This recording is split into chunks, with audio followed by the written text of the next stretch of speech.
Hello, who got it? A very warm welcome to you. We are actually dedicating this particular deep dive to you and all the Dutch listeners tuning in today. So please do not hesitate to drop your feedback and thoughts in the comments below. Yes, do let us know what you think. Today, our mission is to explore a remarkably compact but undeniably mighty nation.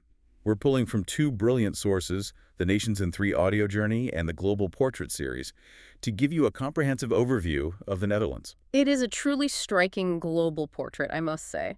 To set the scene, the Netherlands covers a mere 41,543 square kilometers, accompanied by a rather cool, rainy maritime climate. Quite small, really. Very small, yes. Yet within that small footprint, you find 18 million incredibly diverse people. Including vibrant communities of Turkish, Moroccan, Surinamese, and Indonesian heritage, right? Spot on. It boasts a GDP of around $1 trillion, and it holds Europe's absolute largest port in Rotterdam. I was looking at that GDP figure alongside the geography, and it creates quite the paradox.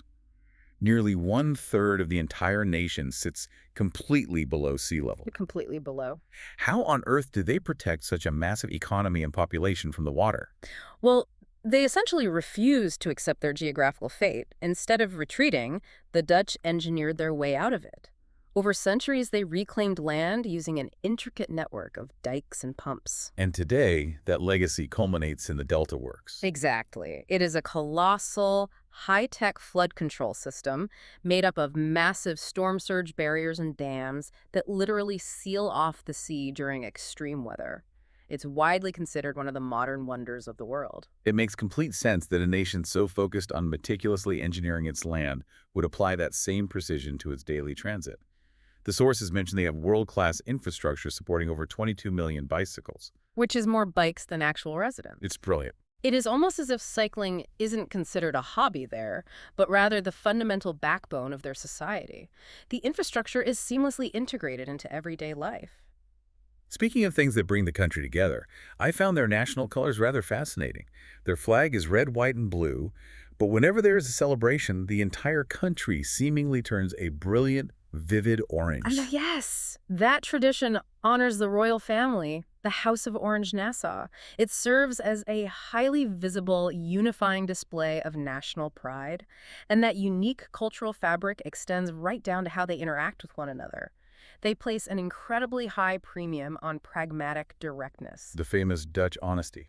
Precisely. They value absolute clarity over ambiguous politeness, meaning if you ask a question, you should be prepared for an unvarnished truth.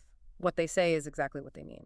It is quite refreshing, really, and it feels deeply connected to another habit mentioned in the sources, what they call agenda culture. Yes, where you don't just pop around to a friend's house. No, you book a coffee date weeks in advance. It is as though a country that had to meticulously engineer its land feels compelled to meticulously engineer its time.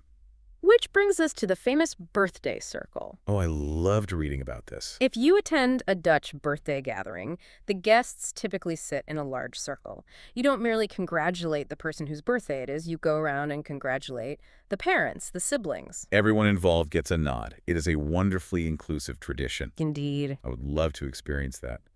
And presumably, you would be treated to some phenomenal local sights while you are there. The sources highlight everything from the UNESCO-listed canals of Amsterdam to the incredibly bold post-World War II modern architecture over in Rotterdam. Not to mention the millions of blooming tulips at the Keukenhof Gardens come spring. And their culinary exports are just as distinctive. Quite right.